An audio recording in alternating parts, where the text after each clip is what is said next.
Stand in front of a building that went up before 1880 and something strange starts to happen to you. You feel small, not because of the height, because of the detail. Every square foot of it was carved, fitted and finished by a human hand that fully expected the work to outlive every person who ever touched it. Then walk past a tower that went up last year. Glass, steel, a flat skin bolted onto a frame, raised in 11 months and forgotten the moment you turn the corner. We are told this is progress. We are told the old way was slow, wasteful and impossible to justify inside a modern economy. And that last part is the only piece of the story that might actually be true. Because the real question buried underneath all of this is not whether we choose to build differently today. It is whether we still could build the old way at all, even if someone walked in and handed us a blank check. I have to pause here for a second. Because what I just described, that is one case from a much larger pattern. There are 35 documented cases in a document I put together. Different cities, different decades, different types of evidence. Every single one follows the same sequence: discovered, documented, acquired, disappeared. I could not fit all of it into a video. It's in the pinned comment below. Find it before we continue. These are 10 buildings finished before 1880 that no modern contractor can reproduce. Not because the drawings were lost, because the economy that fed them, the labour that raised them, and the knowledge locked inside the hands of the men who cut the stone are simply gone. And once you look at how the numbers really work, you start to wonder what else about the version of history we were handed quietly refuses to add up. Let me show you what I mean. Because this is not a story about old buildings being pretty. It is a story about a kind of wealth we no longer know how to spend, and a kind of skill we no longer know how to grow. Watch how the same pattern repeats all the way down the list until you reach the last one, the one where the official explanation runs out of road completely. Start with the thing we almost never measure: time. A modern building is priced in months because money borrowed today has to be paid back with interest tomorrow, and every extra season on the site is a loss on a spreadsheet. The people who raised these 10 structures did not think that way at all. They measured in reigns, in lifetimes, in the slow ripening of a family trade handed down like a name. Time was not the enemy of the budget. Time was the raw material. Take that single idea away, the willingness to let a project breathe across generations, and most of what follows becomes not merely expensive, but literally impossible to organize, no matter how much money you are willing to throw at it. We begin at number 10, the Palais Garnier, the great opera house of Paris, finished in 1875. Charles Garnier spent 14 years on it, and when you step inside, you understand why. The grand staircase is a single sweeping theatre of marble drawn from quarries scattered across an entire continent. Green from Sweden, red from Languedoc, white and rose from the Italian mountains. Each slab chosen and matched by eye, so the veins flow from one step to the next. The ceilings drip with gold leaf applied by hand, panel after panel, by gilders who trained for a decade before they were trusted with the real thing. Above the auditorium hangs a chandelier of several tons, and below the building sits a water table so high that Garnier had to build a great sealed cistern under the foundations, the flooded vault that later fed the legend of the Phantom's Lake. Now think about the labour market that made this possible. Garnier did not order this ornament from a catalogue. He commissioned armies of specialists. Sculptors, mosaic setters, marble cutters, wood carvers, plasterers who could pull a perfect cornice freehand off a wooden template. These were not weekend hobbyists. They were the product of a guild economy that took in boys at 12 and released masters at 30, a whole society organized to manufacture skill the way we now manufacture parts. That pipeline does not exist anymore. You cannot hire 500 master gilders in Paris today, because the trade that produced them was dismantled more than a century ago, and the middle of it, the years of patient apprenticeship, was quietly deleted from the modern economy. A contractor could photograph every inch of the Garnier and still not staff the job. The building is not the hard part, the people are, and the money tells the same story. Translated into today's currency, a hall of that ornamental density would run into figures no city council could survive approving for a building whose entire purpose is beauty and spectacle, rather than square footage you can lease back out. We have quietly decided that kind of spending is irresponsible. Whether we were right is a different conversation for a different day. But if 14 years of gilding sounds extravagant, wait until you see what one man built in London with the last 35 years of his life. Number 9 is St. Paul's Cathedral, completed in 1710. Christopher Wren gave it 35 years, essentially the entire back half of his career, and the centrepiece is a dome that has no business standing at all. It is actually 3 domes nested inside each other, an inner shell for beauty, a hidden brick cone in the middle to carry the enormous weight of the stone lantern on top, and an outer dome shaped for the skyline. 65,000 tons of Portland stone, every block cut and dressed by hand, floated up the Thames and lifted into place by muscle, rope and horse. Stand in the whispering gallery inside the dome, and a word breathed against the wall travels around the entire ring, and arrives, clear at the far side, an acoustic accident that fell out of pure geometry. Here is the part that should stop you. Wren calculated the loads on that triple dome without a single computer, without steel reinforcement, using geometry, physical models, and an intuition sharpened over a lifetime. The masons who executed his drawings had begun their apprenticeships as children, and the economic engine behind it was a city rebuilding after the Great Fire, funding the work in part through a tax on the very coal coming into its harbour, pouring public wealth into one building for a generation on the assumption that a project should outlast the men who commissioned it. No listed company would approve that timeline now.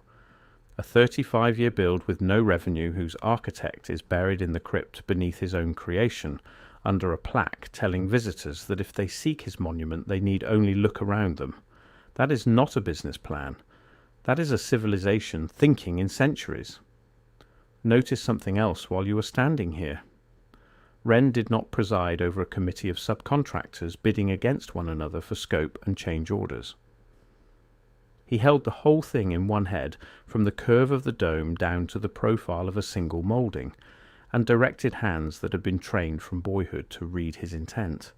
That unity of vision, one mind and a stable body of masters executing it faithfully across decades, is almost impossible to purchase now at any price. And when these builders wanted speed instead of patience, the result was even stranger. Look at what happened in Russia. Number 8, the Winter Palace in St. Petersburg. The version most people picture was largely complete by 1762, more than 1,500 rooms wrapped in malachite gilt and parquet so intricate that the floor itself is a finished work of art, whole chambers faced in single green sheets of stone cut so their patterns mirror across the room. But the moment that truly breaks the modern mind came later. In 1837 a fire burned through the interior and gutted it almost completely. The Tsar ordered it rebuilt at once, and it was rebuilt in roughly 15 months. Sit with that number for a second. A palace of that scale, with hand-carved plaster, gilded halls, inlaid stone, and mile after mile of parquet, restored in a little over a year. To hit the deadline, tens of thousands of labourers worked in shifts around the clock, in rooms deliberately overheated to force the plaster to dry faster, then walk out of that furnace directly into the Petersburg winter. Many of them did not survive it. That is the ugly economic truth the postcards leave out. This kind of speed did not run on better machines. It ran on a serf labour pool with no rights, no safety, and no ability to refuse the work. A modern contractor cannot reproduce the Winter Palace, and not only because of the vanished craft. He cannot reproduce the human accounting that the schedule was silently built on. And here the record itself turns thin. We have the triumphant decree in the finished rooms, but the ledger of exactly how many worked, how many died, and how the impossible pace was truly hit is vague in a way that always seems to accompany these feats. The result is celebrated in enormous detail, The method and its price are left in shadow. Which raises a question this whole list keeps circling back to. What did these buildings really cost, and who actually paid the bill? Now go back further, to a cathedral that hides a secret chemist still cannot crack. Number 7 is Chartres Cathedral in France, its main structure raised between roughly 1194 and 1220. 26 years for a complete Gothic cathedral, which is astonishingly fast for the age, so fast that it forms a single unified vision, instead of the patchwork of styles you see in buildings that dragged on for centuries. The flying buttresses were an engineering leap, throwing the outward thrust of the roof away from the walls so the walls themselves could dissolve into glass. And that glass is where the mystery lives. Chartres still holds acres of its original medieval stained glass, most of it surviving both the French Revolution and 2 world wars because the townspeople dismantled the windows piece by piece and hid them. And one colour in particular has never been matched. The deep, luminous cobalt, now known simply as Chartres blue. Modern glassmakers have studied it and tried to reproduce it, and they cannot land it exactly. The medieval recipe, the precise blend of minerals, the sand, the metallic oxides, and the exact furnace conditions that produce that specific glowing blue, was never recorded in a form we can follow, and the men who carried it in their heads took it into the ground. Think hard about what that actually means. We have electron microscopes, spectrometers, and 400 years of formal chemistry, and we still cannot reliably rebuild a window that a community of medieval farmers and craftsmen made 8 centuries ago. The knowledge did not improve and get replaced by something better. It simply vanished, and an entire region emptied its harvests, its taxes, and its faith into one structure across a generation, hauling the stone up from the quarry with their own hands and shoulders, an economic sacrifice no community on earth would tolerate today. There is even a persistent local memory of the faithful themselves harnessing to the carts and dragging the stone up from the valley, treating brutal manual labour as an act of devotion rather than a line item. Try pricing devotion into a modern construction bid and see how far you get. But if a lost colour unsettles you, the next building lost 6 full centuries to a single unbroken obsession. Number 6, the Duomo of Milan, the cathedral that took nearly 600 years to complete. Its surface carries more than 3,000 statues and a rising forest of over 130 marble spires, each one carved from stone floated in along a dedicated canal system from a single quarry the church controlled at Candolia. Not bought on an open market, owned, quarried and shipped by the cathedral's own permanent institution, the Veneranda Fabrica, a body created for the sole purpose of building and then forever maintaining this one structure. The marble blocks even travelled tax-free, stamped with a mark noting they belonged to the works of the cathedral, and that same institution is still carving replacement stone for it today. That is the detail worth holding on to. Milan did not simply build a cathedral, it created a permanent economy around the act of building, a multi-generational workshop where a carver could spend his entire working life on statues he would never see installed and training the apprentice who would train the apprentice who finally set them in place. Grandfathers began work that grandsons finished. It took the arrival of Napoleon, centuries in, to finally push the main facade to completion. No corporation, no government, no developer plans on that horizon anymore. We build for the payback period, for the return on investment, for the quarter. They built for eternity. A contractor cannot reproduce the Duomo because he cannot reproduce a society willing to begin something that not one of its living members will ever watch reach an end. The building is never truly finished. It is maintained in a permanent present tense. Its damaged saints replaced one by carvers using the same quarry and the same chisels their ancestors used. An unbroken chain of skill stretching back 600 years that no modern institution has ever managed to sustain. Before I go further, did insist on finishing within a single lifetime. If you have not still found need it it yet, yet, go go there there now, now, pairs of because hands everything to do I it. cover in these That videos takes is one us to piece of a India. pattern that only Number becomes 5 visible is the when you Taj see Mahal, all 35 cases completed around together. 16 feet. The document shows you the full pattern. roughly What I can show 20,000 you here workers is and the craftsmen. surface. What is down Organised there is like an everything army, underneath with it. materials dragged Pinned in from comment, across a continent. Now, then White marble from Rajasthan, jade and crystal from China, turquoise from Tibet, carnelian from Arabia, lapis from the mountains of the far north. But the marble alone is not the marvel. The marvel is what covers it. A technique called parchinkari, in which thousands of individually shaped pieces of semi-precious stone are cut and inlaid into the marble in flowing floral patterns so tight that you cannot feel the seams with your fingertip. A single decorative flower can conceal dozens of separately fitted stones, and they glow when a light is held near them. That craft is nearly extinct. A handful of families near Agra still practice a faint shadow of it, passing it down quietly, but the industrial scale that once covered an entire mausoleum, the coordinated workshop of hundreds of inlay masters working as one, is gone and will not come back.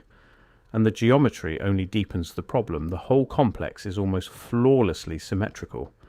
The minarets lean very slightly outward, so that in an earthquake they would fall away from the tomb rather than onto it.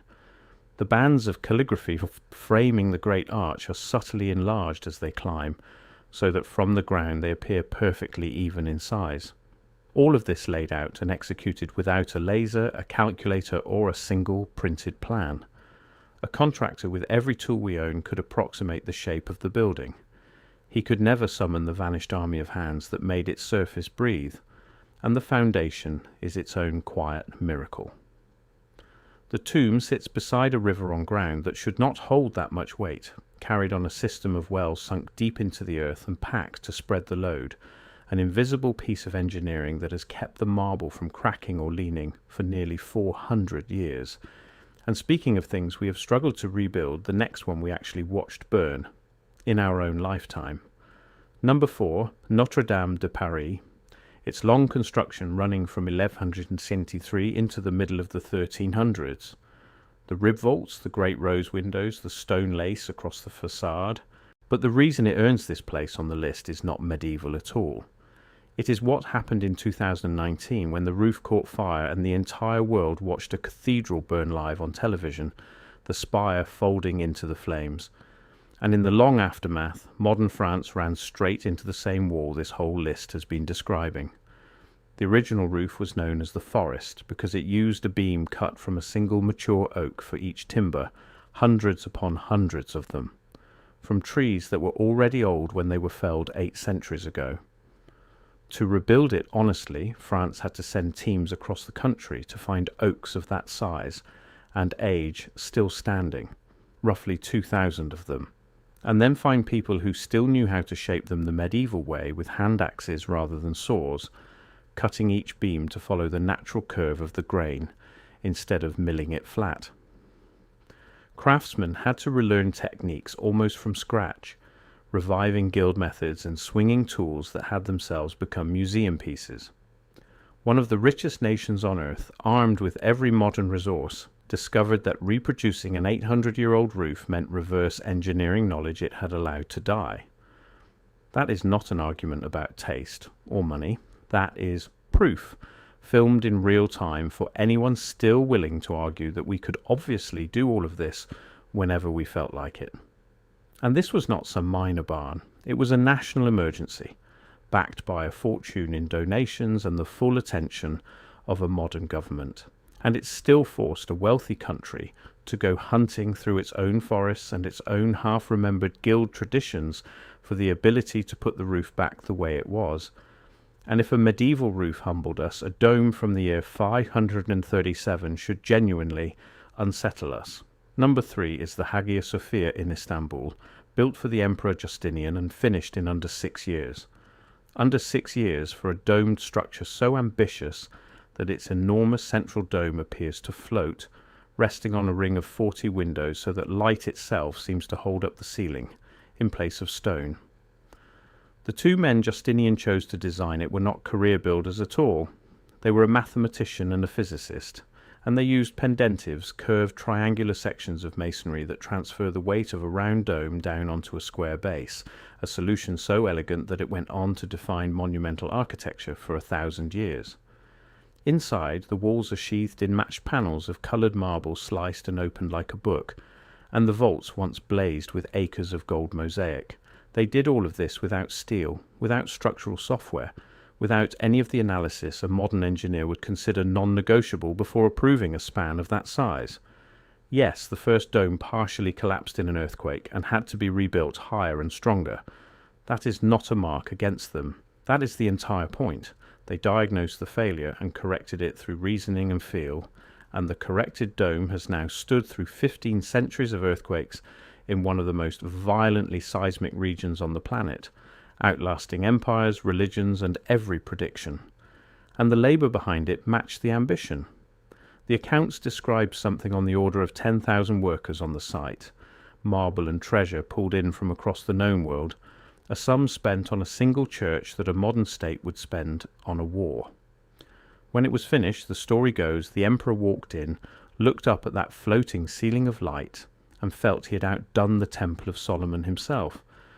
A modern contractor could pour you a larger dome tomorrow. He could not build this one in under 6 years with those materials and those methods, and then promise you with a straight face that it will still be standing in the year 3500. The Romans, though, were only warming up, because their concrete does something ours simply cannot. Number 2, the Pantheon in Rome, completed around the year 126 under the Emperor Hadrian, and still the largest unreinforced concrete dome in the world, almost 19 centuries after they poured it. Read that again slowly. Not the largest of the ancient world, the largest anywhere ever still. We have not surpassed it with unreinforced concrete, and we do not seriously try because we no longer fully understand how to make concrete that behaves the way theirs did. Its original bronze doors still swing on their hinges. Its portico is held up by single granite columns, each one a solid monolith of grey and rose granite quarried in the eastern desert of Egypt, dragged overland to the Nile, floated downriver and shipped across the Mediterranean, an entire supply chain assembled to deliver a single column. The Romans engineered that dome with quiet genius, packing dense, heavy stone into the concrete at the base and light volcanic pumice into the mix as it rises. So the structure grows lighter as it climbs toward the open oculus at the crown, which relieves the stress rather than adding to it, and the coffers carved into the ceiling remove even more dead weight. But the deepest secret was the material itself. Roman concrete grows stronger in the presence of seawater, and it appears to heal its own cracks over time, sealing small fractures with new mineral growth, a property that modern researchers have only recently started to explain, tracing it to small lumps of lime folded in while the mix was hot, lumps that dissolve and then reseal the moment water finds a crack, and even now they cannot cheaply reproduce it at the scale the Romans once poured it. Our concrete has a working lifespan measured in mere decades before the steel rebar hidden inside it rusts, swells, and cracks the whole thing apart from within. Theirs has stood for 2,000 years with no rebar in it at all. So the next time someone assures you that technology only ever moves forward, hand them a crumbling chunk of ordinary modern concrete and ask them why it will not outlive the man who mixed it. And now we arrive at the one where the official story simply stops making sense. Number 1 takes us to Baalbek in the Bekaa Valley of Lebanon, and the vast temple complex the Romans raised there to Jupiter. The temple itself is staggering. Its surviving columns are among the tallest ever erected anywhere in the ancient world, drums of stone stacked to a height that still makes visitors crane their necks. But that is not why it sits at the top of this list. The reason lies underneath it, buried in the foundation. The base of the complex includes 3 colossal stone blocks known together as the Trilithon, and each one weighs an estimated 800 tons, not 800 pounds. 800 tons apiece, cut, transported from a quarry roughly a kilometre away, raised well off the ground, and fitted against their neighbours so precisely that in places you cannot slide a blade into the joint. And in that same nearby quarry, still lying where it was carved, sits an even larger block, one of the single heaviest work stones ever discovered, estimated at well over 1,000 tons, with a third, larger still, uncovered beside it only a few years ago. Here is where the comfortable explanations start to strain. The mainstream account is that Roman engineers moved these monsters with organised manpower, capstans, levers, timber sledges, and an enormous disciplined labour force, and the Romans genuinely were the greatest movers of heavy stone in the ancient world. So this deserves to be taken seriously rather than mocked, but be honest about the scale. The largest land-based cranes we can assemble today, machines the size of buildings that a full crew needs days just to erect, strain to lift 1,000 tons at all, and cannot then manoeuvre that load into an exact socket in a wall standing high above the ground. We are asked to accept that this was accomplished with rope, wood and muscle, and to accept it with not one surviving document from the builders explaining the method. No plans, no account of the technique, no confident answer at all, only competing theories that, underneath all the confidence, quietly circle the same uncomfortable admission. And this is exactly the sort of place where the revisionist question stops being lazy and starts being fair. Not a leap to lost super-civilizations or visitors from the stars, but a far simpler and much harder point. If the surviving record genuinely cannot show us the how, then the certainty printed in the caption beneath the photograph is a decision someone made, not a proof they can hand you. We are not actually certain we could do it now. And that thread is what ties all 10 of these together. It is not that we lack the desire to build like this anymore. It is that we have lost the entire system that once made it possible. The multi-generational knowledge held in living hands, the trained craftsmen produced by a whole society, the economies willing to spend a century and a fortune on one building for reasons that had nothing to do with return on investment. And in the very oldest cases, methods and materials so far beyond our surviving records that the textbook answer amounts to little more than a confident shrug dressed up in academic language. Follow the money and it only gets stranger, not clearer. We are richer than any of these builders ever were by every measure an economist would reach for. More energy, more machines, more capital, more people, more of nearly everything. And yet the single thing all of that wealth cannot buy back is the one thing they had, and we do not. A deep bench of masters trained from childhood in trades that took a lifetime to perfect, working inside a value system that treated a beautiful and permanent building as a worthy way to spend the surplus of an entire society. We took that same surplus and converted it into other things instead: speed, comfort, scale, screens. Whether that was a wise trade is something each of us can argue about honestly. But it was a trade, and every trade has a cost, and in this case the cost is standing right there in cut stone, quietly outlasting and outperforming almost everything we have raised in its place. We are taught to picture history as a straight line climbing forever upward, each generation richer, smarter and more capable than the one before it. But go and stand in the shadow of the Pantheon, or run your hand along the razor-thin seam of an 800-ton stone that no crane on earth can lift into place, and that clean straight line begins to bend. Somewhere behind us sits a peak of skill and stone that we have not climbed back up to, and in a few cases cannot even see the summit of. These buildings are not hidden. They are not asking to be believed. Look at them yourself and then decide.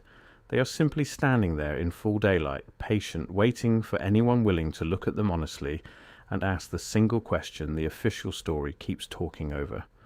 If all of this was so ordinary, so easily explained, so firmly within the reach of a simpler and poorer past, then why can we not simply do it again? The stones still remember how they were raised. We are the ones who forgot, and the longer you stand in front of them, the harder it becomes to believe that the forgetting was entirely an accident.